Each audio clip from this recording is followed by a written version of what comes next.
Hare Krishna devotees, welcome to day 61 of our Bhakti Vaibhava seminar on Srimad Bhagavatam, third canto.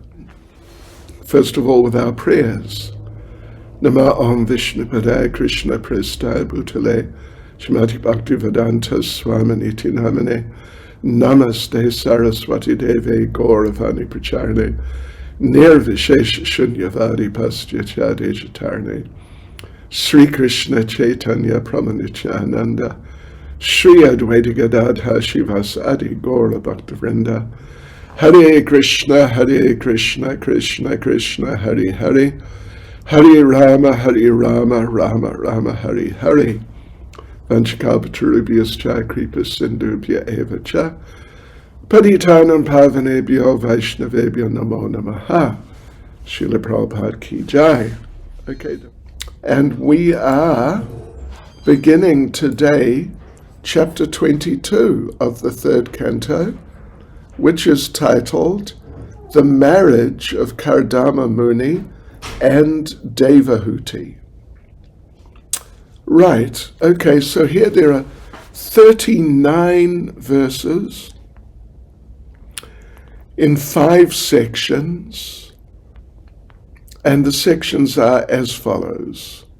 Number 1, verse 1 to verse 7, Swayambhuva Manu responds to Kardama Muni, because we know Kardama Muni's been glorifying him. It's really, going out of his way to glorify Swayambhuva Manu. So it's verse 1 to verse 7. Swayambhuva Manu responds to Kardama Muni. Then, second section is from verse 8 to verse 14. Verse 8 to verse 14. Manu offers his daughter to Kardama. Verse 8 to verse 14. Manu offers his daughter to Kardama. Then third section, verse 15 to verse 20. Kardama accepts Devahuti. Verse 15 to verse 20. Kardama accepts Devahuti. Then fourth section, verse 21 to verse 25, the wedding is carried out. Verse 21 to verse 25, the wedding is carried out. And then the fifth section, verse 26 to verse 39, so it's a longer section. Verse 26 to verse 39, Swayambhuva Manu returns to his capital. 26 to 39, Swayambhuva Manu returns to his capital. Right, so let's get into it. First section, verse 1 to verse 7, Swayambhuva Manu responds to Kardama Muni. Right, so it's 7 verses, so I guess we will go through the verses first of all. Verse 1, Sri Maitreya said, after describing the greatness of the emperor's manifold qualities and activities, the sage became silent, and the emperor, feeling modesty, addressed him as follows. Verse 2, Manu replied, to expand himself in Vedic knowledge, Lord Brahma, the personified Veda, from his face created you, the Brahmins, who are full of austerity, knowledge, and mystic power, and are averse to sense gratification. Okay, and now verse 3. For the protection of the Brahmins, the 1,000-legged Supreme Being created us, the Kshatriyas, from his 1,000 arms. Hence the Brahmins are said to be his heart, and the Kshatriyas his arms. Verse 4. That is why the Brahmins and Kshatriyas protect each other, as well as themselves, and the Lord himself. And the Lord himself, who is both the cause and effect, and is yet immutable, protects them through each other. Verse 5. Now I have resolved all my doubts simply by meeting you, for your lordship has very kindly and clearly explained the duty of a king who desires to protect his subjects. Verse 6. It is my good fortune that I've been able to see you, for you cannot easily be seen by persons who have not subdued the mind or controlled the senses. I am all the more fortunate to have touched with my head the blessed dust of your feet. Verse 7. I have fortunately been instructed by you, and thus great favor has been bestowed upon me. I thank God that I have listened with open ears to your pure words. Right, so that's Swayambhuva Manu responding to Karadama's enthusiastic glorification of him. Let's go through in detail. Verse 1, Sri Maitreya said, after describing the greatness of the emperor's manifold qualities and activities, the sage became silent, and the emperor, feeling modesty, addressed him as follows. So there is no purport to verse 1. We go on to verse 2. Manu replied, to expand himself in Vedic knowledge, Lord Brahma, the personified Veda, from his face created you, the Brahmins, who are full of austerity, knowledge, and mystic power, and are averse to sense gratification. Right, so we have a purport here. Prabhupada makes the point that the purpose of the Vedas is to propagate transcendental knowledge of the absolute truth. Yes, of course. So, in that regard, the Brahmins were created from the mouth of the Lord, and therefore the Brahmins are meant to spread knowledge of the Vedas and to spread the glories of the Lord. It is especially mentioned here that Brahmins are full of mystic power and completely averse to sense gratification. So especially mentioned here, Brahmins are full of mystic power, completely averse to sense gratification. And then Prabhupada explains there are two kinds of occupations. This is interesting. One occupation in the material world is sense gratification, and the other occupation is spiritual activity to satisfy him, the Lord, by glorifying him. So, basically, Srila Prabhupada elaborates, those who are engaged in sense gratification are demons. And those who spread the Lord's glories and who satisfy him in that way, they're demigods. Satisfy him by glorifying him or by rendering service. Satisfying the transcendental senses of the Lord through serving him. They're demigods. So it's mentioned here that the Brahmins are created from the face of the Lord, from the Virat Purusha, the universal form. The Kshatriyas from the arms, the Vaishyas from the waist, and the Sudras from the legs. And Srila Prabhupada concludes the purport by saying, Brahmins are especially meant for austerity, learning, and knowledge, and are averse to all kinds of sense gratification. Right, so verse 3, for the protection of the Brahmins, the 1,000-legged Supreme Being created us, the Kshatriyas, from his 1,000 arms. Hence the Brahmins are said to be his heart, and the Kshatriyas his arms. So this is slightly different perspective.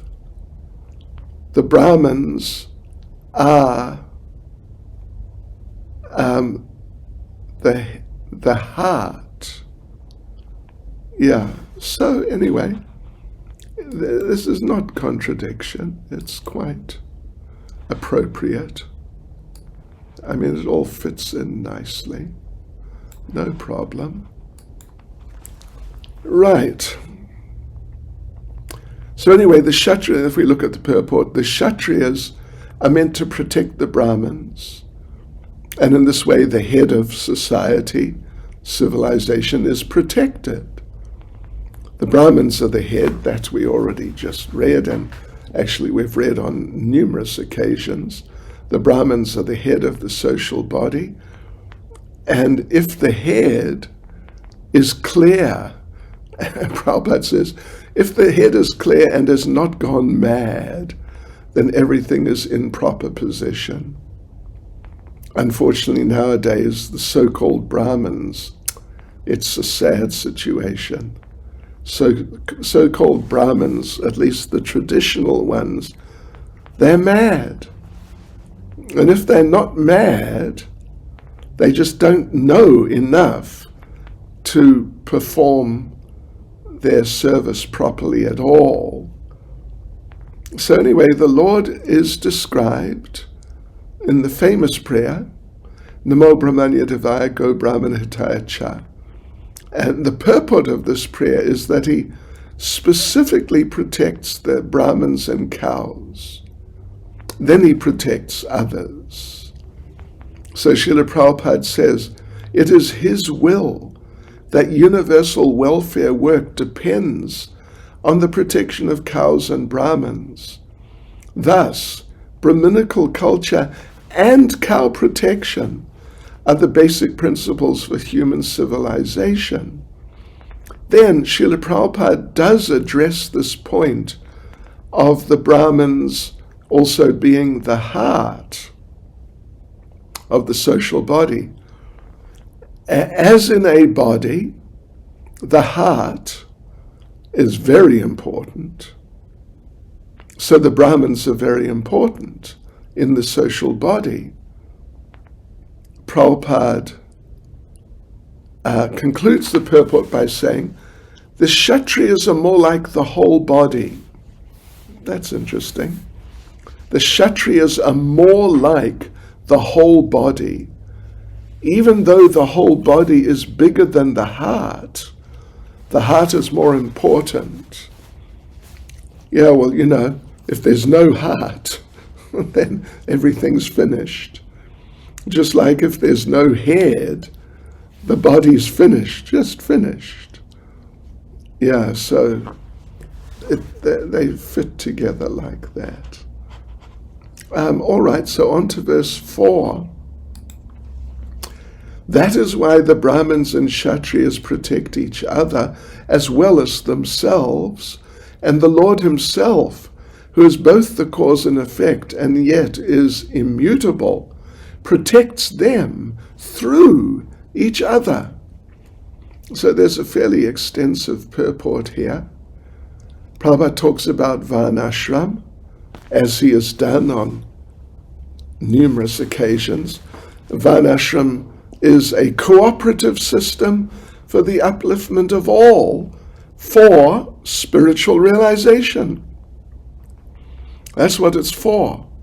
Self-realization, God consciousness, not just for happy families and just harmonious living, but for self-realization. So therefore the Brahmins, they are intended, they must be protected by the Kshatriyas. And then the Kshatriyas will be enlightened by the Brahmins. And then the other Varnas will automatically flourish. So therefore Vedic society, Prabhupada says, Vedic society is based on the Brahmins and Kshatriyas. And of course the Lord is the ultimate protector. Prabhupada says he is the real protector, but he's unattached to protecting. He leaves it up to the Brahmins and Kshatriyas to sort of look after each other, you could say, and look after themselves. And he himself, well, he's referred to as nirvikara, without activity. He's got nothing to do. Prabhupada explains he's so great, the Lord is so great. He doesn't do anything personally. He just leaves it up to his energies. And the Brahmins and Kshatriyas, of course, are different. And anything we see, but here we're talking particularly about the Brahmins and Kshatriyas, they're different energies of the Lord. Then the second paragraph, Prabhupada makes the point that all souls are individual and different and do different things, but if they cooperate, the Lord as the super soul,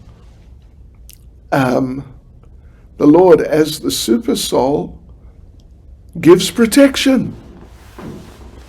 Yes. So if the members of the Varnas and Ashrams cooperate, society will be well protected by the Lord. Yes. And the Lord is super soul, being one in every individual soul. If he's pleased, then he gives all protection. And that's the idea of Varnashram. Okay, so on we go to the third paragraph.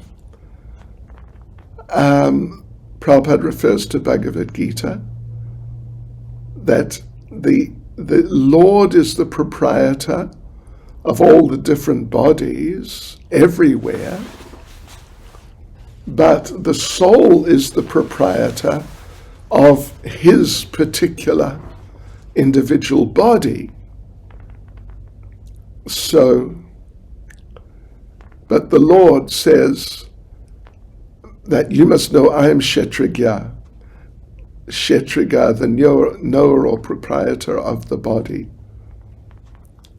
Right, so the Lord then, he's the proprietor, but, important point, even though he is the proprietor of all bodies, but he doesn't become divided by being the protector of all bodies, of all souls, of all bodies, of all souls. But rather, the example's given of the sun. The sun appears on top of everyone's head, everywhere. But people who are at great distance from each other, they look up, the sun's right over their head. But it's not that the sun is divided like that. So similarly, the super soul is one, but individually oversees each individual soul, or appears to do like that.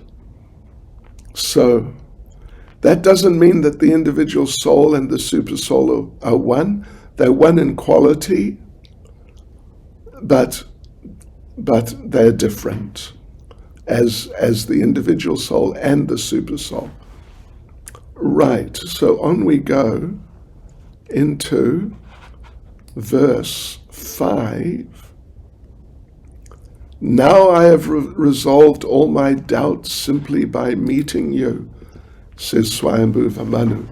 For your lordship has very kindly and clearly explained the duty of a king who desires to protect his subjects. So again, there's a fairly substantial purport. So Prabhupada begins by saying that Manu is describing here the result of seeing a great saintly person. Lord Chaitanya said we should get such association, even for a moment, because if you get it even for a moment, you can attain all perfection. Sadhu Sangha, Sarva Shastre Koi, Lava Matra Sadhu Sangha, Sarva Siddhi Hoy. Then, because somehow or other, if you do get the saintly person's association and favor, then the whole mission of your human life is fulfilled. And Prabhupada gives his own example. It's amazing, isn't it? Srila Prabhupada. In our personal experience, we have actual proof of this statement of Manu. Because Prabhupada, one time, he met Srila Bhaktisiddhanta on their first meeting. Srila Bhaktisiddhanta asked Prabhupada to preach in the West. Prabhupada was completely unprepared for that, but he understood Srila Bhaktisiddhanta desired it, and at least at the time of his preparing Srimad Bhagavatam, Prabhupada was completely absorbed in it. So in this way, now Prabhupada says, now we're engaged in executing his order. It's given us a transcendental occupation. And in that way, Prabhupada humbly says that Srila Bhaktisiddhanta has saved and liberated us from being occupied in material activity. So in general, that's the actual fact. In general, that's the actual fact. If you meet a saintly person, fully engaged in Krishna consciousness and achieve his favor, then your life's mission becomes complete. And what can't be achieved in thousands of lives can be achieved in a moment if you happen to meet such a saintly person. So therefore Vedic literatures emphasize that one should always associate with saintly people and disassociate oneself from the common people. And, Lord Chaitanya was asked, how can you recognize a devotee? And Lord Chaitanya answered, Asat Sangha Tyaga e Vaishnavacha. That Vaishnavacha, the activity of a Vaishnav, is Asat Sangha Tyaga, to renounce the Asat Sangha, the materialistic, temporary association. Right. Yes, because just by one word of a saintly person, your whole life can be changed and you can go back to Godhead. Prabhupada says, a saintly person has the power, because of his spiritual advancement, to give immediate liberation to the conditioned soul. That's amazing, isn't it? So Srila Prabhupada concludes the purport by saying, here Manu admits that all his doubts are now over, because Kardama has very kindly described the different duties of individual souls. Verse 6, it is my good fortune that I've been able to see you, for you cannot easily be seen by persons who have not subdued the mind or controlled the senses. I'm all the more fortunate to have touched with my head the blessed dust of your feet. So again, there's a fairly substantial purport. Yeah, pretty substantial actually. So right in the first paragraph, Prabhupada emphasizes the same point. Perfection of spiritual life can be achieved simply by touching the dust of the lotus feet of a saint. And Prabhupada refers to Bhagavatam verse Mahatpada Raja Bhishekam, that we must be blessed by the dust, holy dust of the lotus feet of a Mahat, a great devotee. Bhagavad Gita discusses the same point about the Mahatmas. Mahatmanas tumam parata, daivam prakritam ashita. That for those great souls who are protected by the spiritual energy, the symptom is they're fully engaged in the service of the Lord. Therefore, they're called Mahat. So if you're not, unless you get the dust of the lotus feet of a Mahat on your head, unless you get that, there's no possibility of perfection in spiritual life. So Prabhupada goes on in the second paragraph that this all happens through the parampara system. Yeah. That you only become Mahat by the grace of Mahat, of your Mahat spiritual master. That's parampara. So if you take shelter of the lotus feet of a great soul who's in parampara, there's every possibility you'll become a great soul. Prabhupada notes, when Rahugana asked Jad Bharat, how did he achieve spiritual success? He said, not by rituals, not by taking sannyas, not doing sacrifices, even though they're nice things, but the real point, the real effect comes from the grace of a Mahatma. That's all. So therefore in Srila Vishwanath Chakravarti Thakur's Gauravastakam, in the 8th verse it is actually, it said that if you simply satisfy the spiritual master, you can achieve supreme success. But if you fail to do that, if you dissatisfy the spiritual master, then you can't achieve perfection. So then Srila Prabhupada points to the word akritatma nam, very significant, he says. Atma means body, soul, or mind, and akritatma means the common man. So the thing is, the common man can't control the senses or the mind, and therefore, because the common man is unable to do that, it's his duty to take shelter of a great soul and just try to please him, and then his life can become perfect, because the mercy will flow down.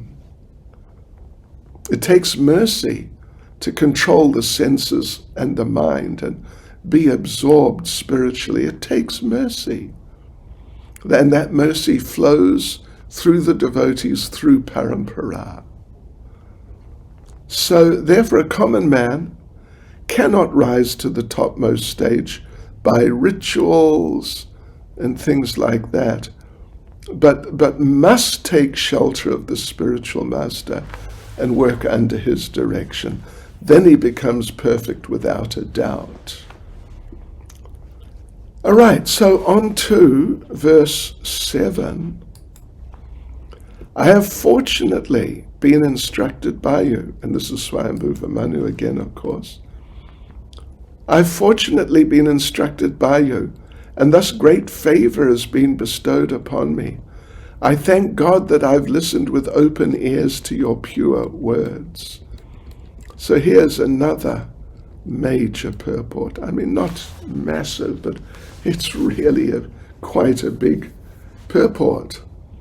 So, first of all, first paragraph, Prabhupada explains how Srila Rupa Goswami and Bhakti Rasamrita Sindhu has explained how to accept the spiritual master and how to deal with the spiritual master. First of all, you got to find one, and then you got to receive instructions and carry them out. This is reciprocal, yes. A spiritual master, bona fide spiritual master, saintly person, always wants to elevate the common people who come to him. And this is basically his function, to invoke Krishna consciousness in every forgetful common man. Otherwise, everyone's deluded by Maya. So, second paragraph, Manu says that he was very fortunate to be instructed by Karadama, by oral reception. So, therefore, that's a principle. One should be very inquisitive to hear with open ears, not some other part of the body. Yeah, oral reception. Karana run dry through the holes of the ears. The favor of the spiritual master is not received through any other part of the body, through the ears. And of course that doesn't mean that a spiritual master gives some particular type of mantra through the ears in exchange for money. And then you become God within 6 months. This is bogus. This is simply bogus, completely bogus, from top to bottom. So the real fact is that bona fide spiritual master knows the nature of the disciple and engages the disciple in appropriate ways and instructs, even publicly through the ears, not privately. I mean, it depends. Private instruction can also be there. But in a general sense, one devotee is told to do deity worship, another to cook, another to edit, etc., etc., etc. So he instructs through the ears. And Arjuna, what was Arjuna told to do? He was told to do military work. So Prabhupada concludes the paragraph by saying, one has to receive the message of the spiritual master regarding how to act in one's capacity, for the spiritual master is expert in giving such instructions. So then there's a third paragraph.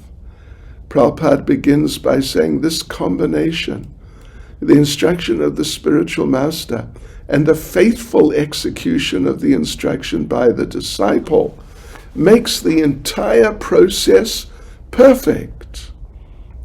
And Prabhupada refers to Srila Vishwanath Chakravarti Thakur's explanation of Bhagavad Gita chapter 2 verse 41, Vyavasayatmika Buddhi, that one who wants to be certain to achieve spiritual success must take the instruction from the spiritual master as to how the devotee must serve, and then must faithfully execute that instruction as his life and soul, not casually. And this is the only duty of the disciple. It's the only duty, and it will bring the disciple perfection. So Prabhupada concludes the purport by saying, one should be very careful to receive the message from the spiritual master through the ears and execute it faithfully. That will make one's life successful. Wow, that's amazing, really wonderful, very clear. So now the second section from verse 8 to verse 14, Manu offers his daughter to Kardama. And again, let's just read the verses. 8, O great sage, graciously be pleased to listen to the prayer of my humble self, for my mind is troubled by affection for my daughter. 9, my daughter is the sister of Priyavrata and Uttanapad. She is seeking a suitable husband in terms of age, character, and good qualities. Verse 10, the moment she heard from the sage Narada of your noble character, learning, beautiful appearance, youth, and other virtues, she fixed her mind upon you. 11, therefore please accept her, O chief of the Brahmins, for I offer her with faith, and she is in every respect fit to be your wife and take charge of your household duties. 12, to deny an offering that has come of itself is not commendable, even for one absolutely free from all attachment, much less one addicted to sensual pleasure. Verse 13, one who rejects an offering that comes of its own accord, but later begs a boon from a miser, thus loses his widespread reputation, and his pride is humbled by the neglectful behavior of others. Verse 14, Swayambhuva Manu continued, O wise man, I heard that you are prepared to marry. Please accept her hand, which is being offered to you by me, since you have not taken a vow of perpetual celibacy. Right, so let's get into it, devotees.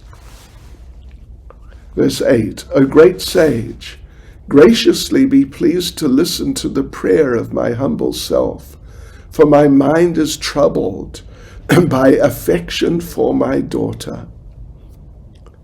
Okay, so there's short-ish purport here. Srila Prabhupada says, when a disciple is really in harmony with the spiritual master, having received the message of the spiritual master and executed it perfectly in sincerity, then Prabhupada says he has a right to ask a favor from the spiritual master. Sure, that's interesting, isn't it? Of course, generally, Prabhupada says, generally a pure devotee or disciple doesn't ask for favors from the Lord or the spiritual master.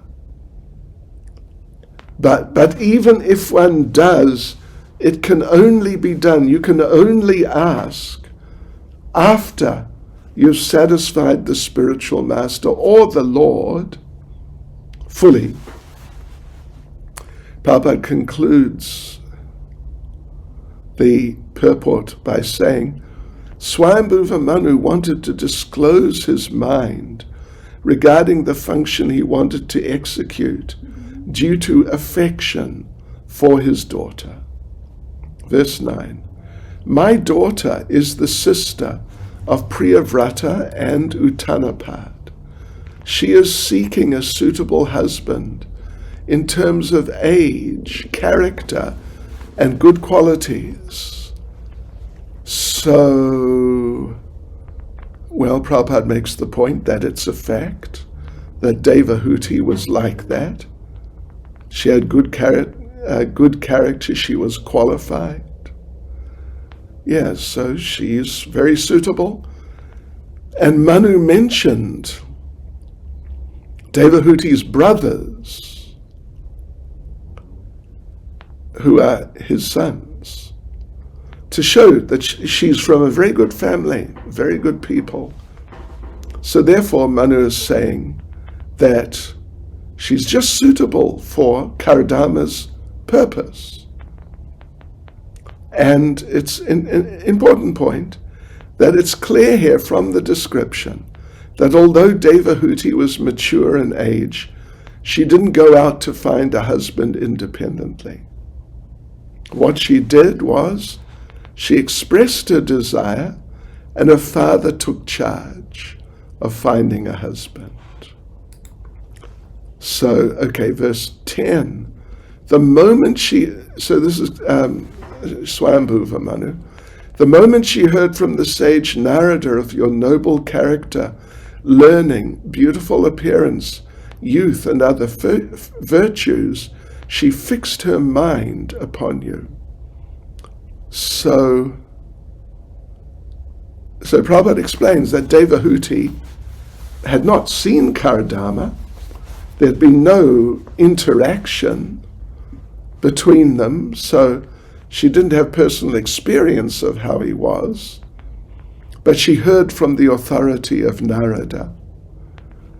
And Prabhupada makes the point, then this is what a point, this is such an important point. So, hearing from higher authority is better than getting personal understanding. How is that? Let me repeat that. Thus, hearing from higher authority is better than getting personal understanding. So Narada had said that Karadama was just fit for her, so then she became fixed that she should marry him, and she told her father this. And then the father brought her to him.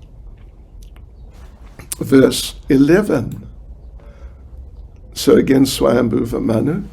Therefore, please accept her, O chief of the Brahmins, for I offer her with faith, and she is in every respect fit to be your wife and take charge of your household duties. Right, so Srila Prabhupada in the purport gets into some detail about household life and proper execution and even improper execution of household duties. Prabhupada says the words griha medishu karmasu mean in household duties. And then there's another important word, sarvatmana nurupam, which means that in every way suitable. Yeah, the word for word says. So the purport is that a wife should not only be equal to her husband in age, character, qualities, but must be helpful in his household duties. And what do we mean by household duties? It's not just for sense gratification so life can be enjoyed, but it means in his spiritual development. Ultimately, that's the main duty of a household man, to advance spiritually. So one who does not do that is a griha medi, one who's just into sense gratification, and his main business is not spiritual advancement. This is a griha medi, whereas a grihasta, so there are two terms, grihamedi and grihasta. The difference is, Prabhupada says, that grihasta is an ashram or spiritual order. Grihasta ashram means a place for spiritual advancement.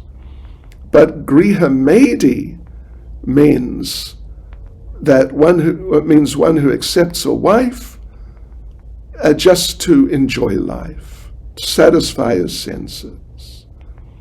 But for a grihasta, a qualified wife is an assistant in his execution of spiritual duties. Yes. So Prabhupada makes the point. It is the duty of the wife to take charge of household affairs and not compete with the husband. Prabhupada concludes the purport by saying, a wife is meant to help, but she cannot help her husband unless he is completely equal to her in age, character, and quality. Right, so verse 12. Now, this is interesting. This is very interesting. Swayambhuva Manu now sort of not exactly chastises Kardama. He doesn't chastise him, but he warns him. It's sort of not so subtle either. It's a type of warning. That I'm offering you this girl who's very qualified. You should accept her. Because if you don't accept her, you never know. You could end up in difficulty in the future. So accept her. So verse 12, he says, to deny an offering that has come of itself is not commendable, even for one absolutely free from all attachment, much less one addicted to sensual pleasure. So, of course, he knows that Kardama is attached. He's spiritually advanced, but there's another side of him. Yeah, some element of attachment is there. So anyway, Prabhupada comments, in material life, everyone wants sense gratification. And so if you get an object for sense gratification with no endeavor, if it just comes to you just like that, you shouldn't refuse it. You should accept it. So Kardama Muni, he wasn't into sense gratification as such, but he wanted a wife. Yeah, and he prayed to the Lord for a wife. So Swayambhuva Manu knew this, so therefore he indirectly convinced Kardama by saying indirectly, you desire a suitable wife like my daughter, and she's now present before you. You shouldn't reject the fulfillment of your prayer. You should accept my daughter. Verse 13. And again, he's a little pressure, something like that.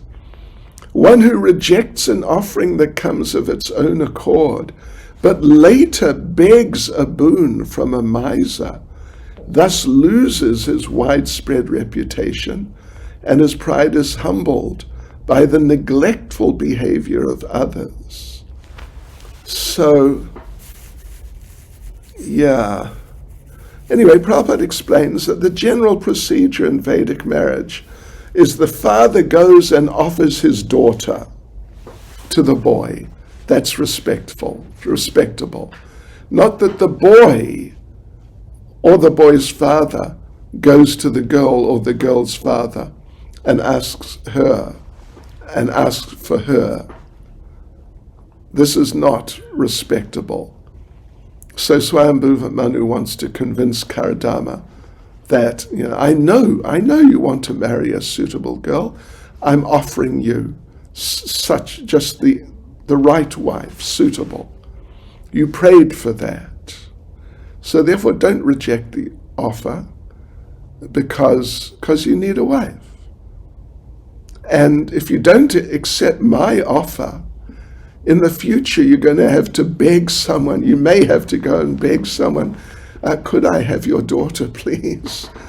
And that will be very embarrassing, and people will find out and think, who are you? You really don't know what you're doing. Right, so then there's a second paragraph. Another point is that Swayambhuva Manu's the emperor, and he wanted to offer his daughter to a very poor Brahmin. Yeah. So Kardama Muni had nothing. He was a hermit living in the forest, but he was cultured. So the point is, Prabhupada says, therefore in offering one's daughter to a person, the culture and quality of the boy are counted as prominent, not the boy's wealth or any other material consideration. Right, okay, verse 14. Swayambhuva Manu continued.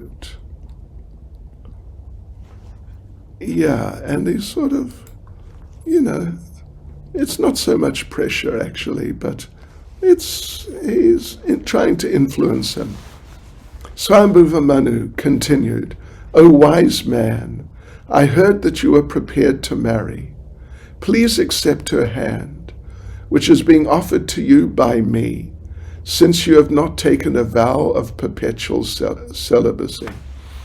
So Prabhupada makes the point, of course Kardama has been basically a brahmachari till this point. But Prabhupada explains that there are two types of brahmacharis. The basic principle is celibacy. So one is a Naishtika brahmachari who's taken a vow of celibacy for life. And the second is the Upakurvana brahmachari who's taken a vow of celibacy to a certain age. Prabhupada suggests maybe up to 25. Then he takes permission from the spiritual master to marry. So, but otherwise, brahmacharya as such is student life, and the principle is celibacy. Yes, only householders can engage in sex life. For brahmacharis, there's just no question at all. So Swayambhuva Manu, he has asked Kardama Muni to accept his daughter because he knows Kardama Muni has not taken that vow of Naishtika brahmachari. He was willing to marry, and the suitable royal girl was being offered. Okay, let's go on to the next section, verse 15 to verse 20. And we'll read the verses first. Verse 15. So this is Kardama accepts Devahuti. Yes, this is it. Kardama is going to accept. So verse 15, the great sage replied, certainly I have a desire to marry, and your daughter is not yet married or given her word to anyone. Therefore our marriage according to the Vedic system can take place. Done. Yeah. Verse 16, let your daughter's desire for marriage, which is recognized in the Vedic scriptures, be fulfilled. Who would not accept her hand? She is so beautiful that by her bodily luster alone, she excels the beauty of her ornaments. 17. I've heard that Vishvavasu, the great Gandharva, his mind stupefied with infatuation, fell from his airplane after seeing your daughter playing with a ball on the roof of the palace, for she was indeed beautiful with her tinkling ankle bells and her eyes moving to and fro. 18.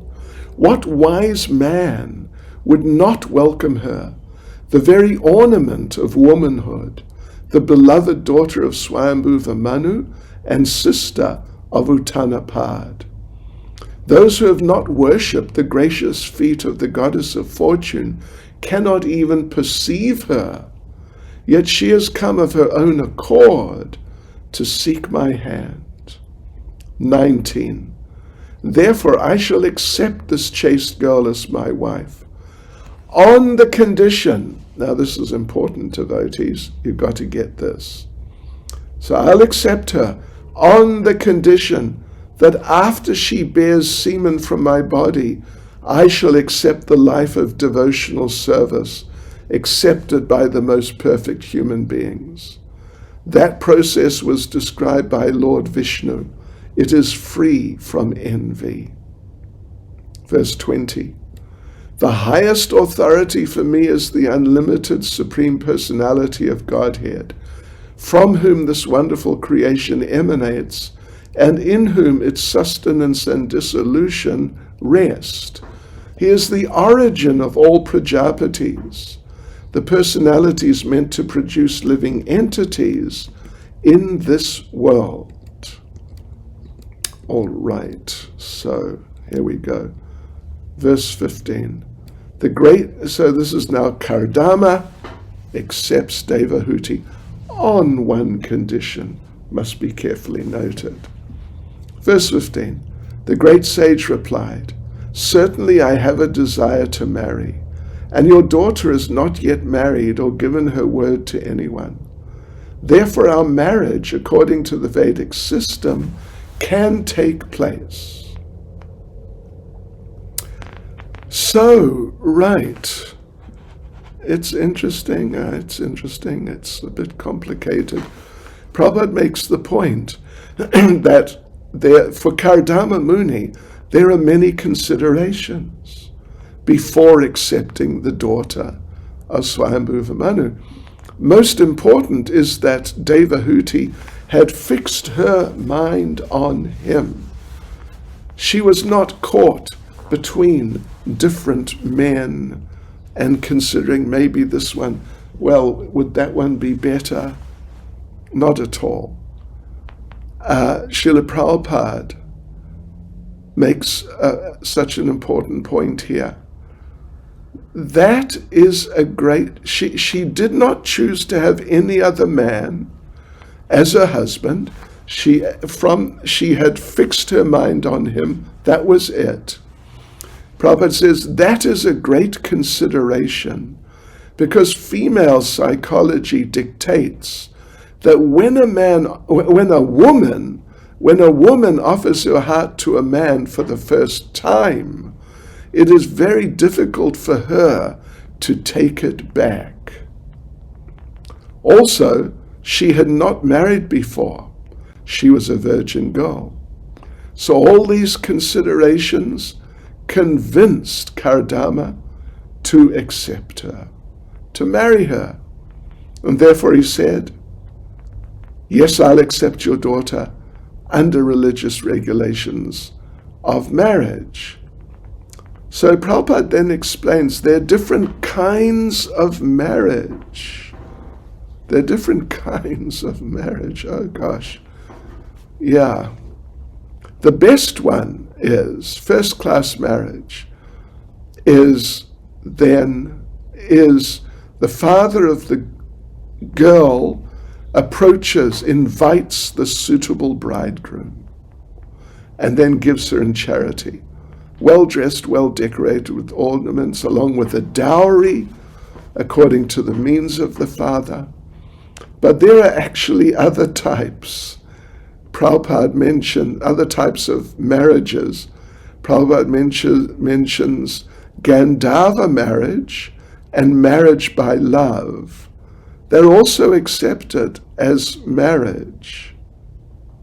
Even if the girl is forcibly kidnapped, and later on accepted as a wife, that is also accepted. But Kardama accepted the first-class way because the father of the girl was offering the girl, and she'd never offered her heart to anyone else. So Prabhupada says all these considerations made Kardama Muni agree to accept the daughter of Swayambhuva Manu. Right, let's have a look here. All right, let's read verse 16. Let your daughter's desire for marriage, which is recognized in the Vedic scriptures, be fulfilled. Who would not accept her hand?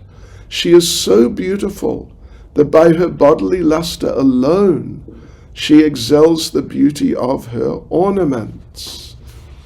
So Prabhupada makes the point that this first-class style of marriage is also accepted nowadays, still accepted in Hindu families. That's an interesting point, because it's understood, I mean, among other things, it's understood, it gives great religious merit to the bride's father. Because to give a daughter in charity is one of the sort of standard, bona fide, accepted, pious activities for a householder, man. And Prabhupada mentions there are 8 forms of marriage mentioned in Manu Smriti, but nowadays only one is done. It's called Brahma or Rajasika marriage. Yes. Yeah, other types, Prabhupada doesn't seem to really explain that, at least not yet, we'll see. So other types, by love, by exchange of garlands, or by kidnapping, Hare Krishna. They're also there, but they're now forbidden in Kali Yuga. Because previously Kshatriyas would kidnap women, fight with the girl's family, and if he wins the fight, then everyone would accept, all right, you can marry her. And Krishna married Rukmini in this way. Aniruddha, Krishna's grandson, kidnapped Duryodhana's daughter. There was a fight, and it's a bit of a long story actually, but in the end everything was accepted, marriage took place, everyone agreed. So such things are not possible now. But unfortunately, due to India's contact with foreign countries, her social standards have been lost. Now everyone's a Sudra. What can you do? What can you say? It's just a great shame. So Prabhupada concludes the purport by saying, it is said in the scriptures, Kalo Sudra Sambhava. In the age of Kali, everyone will be like Sudras. The traditional social customs are not followed in this age, although formally they were followed strictly. So we'll carry on from here tomorrow. Hare Krishna, Srila Prabhupada Ki Jai.